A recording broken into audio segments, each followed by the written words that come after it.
Saudaraku, ketahuilah dengan kesadaran murnimu bahwasannya badan kita yang johir, fisik yang nyata ini, yang bisa dilihat dan disentuh ini adalah perwujudan hidup kita yang gaib, yang tidak bisa dipandang mata dan tidak bisa disentuh. Untuk bisa melihat dan menyentuh hidup kita yang gaib itu, diperlukan bayangannya hidup tersebut, yaitu badan kita yang johir fisik nyata ini. Maka dari itulah dikatakan bahwa badan kasar kita ini hanya sarung atau tunggangan atau sangkar bagi hidup kita yang gaib itu.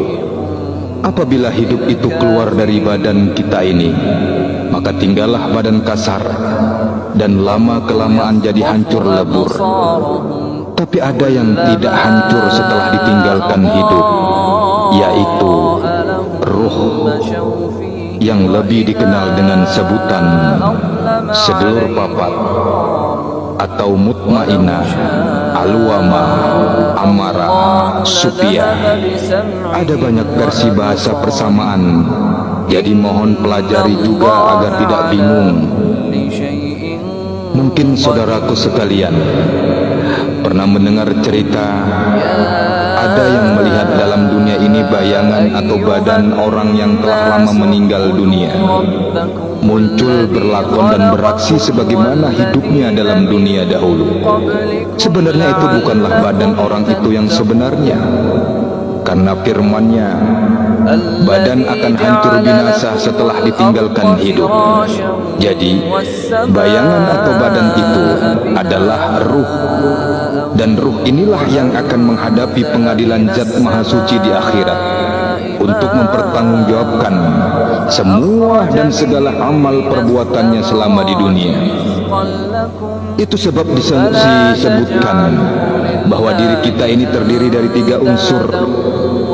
Unsur badan kita yang berasal dari tanah dan akan mengalami proses hancur jika ditinggal hidup kita. Kemudian unsur roh kita yang berasal dari 4 anasir yang tidak bisa hancur karena harus mengalami proses pengadilan akhirat atas amal perbuatan kita selama di dunia setelah ditinggal hidup kita.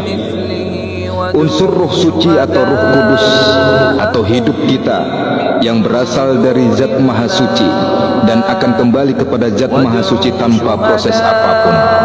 Dan 3 unsur inilah yang saya sebut jati diri atau diri sejati. Untuk itu saudaraku, istilah kata jati diri atau diri sejati berarti mencakup 3 unsur tersebut, yaitu raga atau wujud dan 4 anasir roh serta hidup roh suci. Setiap orang hendaklah mengenal akan jati diri atau diri yang sebenar-benarnya diri, yaitu yang 3 tersebut di atas, agar supaya tidak mensia-siakan kehidupannya selama di dunia fana ini. Karena kehidupan kita bukan hanya di dunia ini saja, melainkan akan berkelanjutan ke akhirat nanti, dan dunia akhirat itu kekal abadi, tiada ujung dan berakhirnya. Yang paling mendasar adalah saudaraku yang Allah muliakan, kita harus selalu ingat bahwa hidup ini tidak akan menemui sejatinya ajal, sebab kematian hanyalah terkelupasnya isi dari kulit. Isi badan melepas kulit yang telah rusak, kemudian isi bertugas melanjutkan perjalanan ke alam keabadian. Hanya raga yang suci yang tidak akan rusak akan mampu menyertai perjalanan isi, sebab raga yang suci berada dalam gelombang Zat Ilahi yang maha abadi. Maka dari itu, jangan terputus dalam lautan menembah kepada Allah agar supaya menggapai peleburan tertinggi, lebur dening pangas putih, yaitu raga dan jiwa melebur ke dalam cahaya yang suci. Di sanalah manusia dan zat menyatu dalam irama yang sama, yaitu sampuraning kaulo Gusti dan sampuraning pati urip.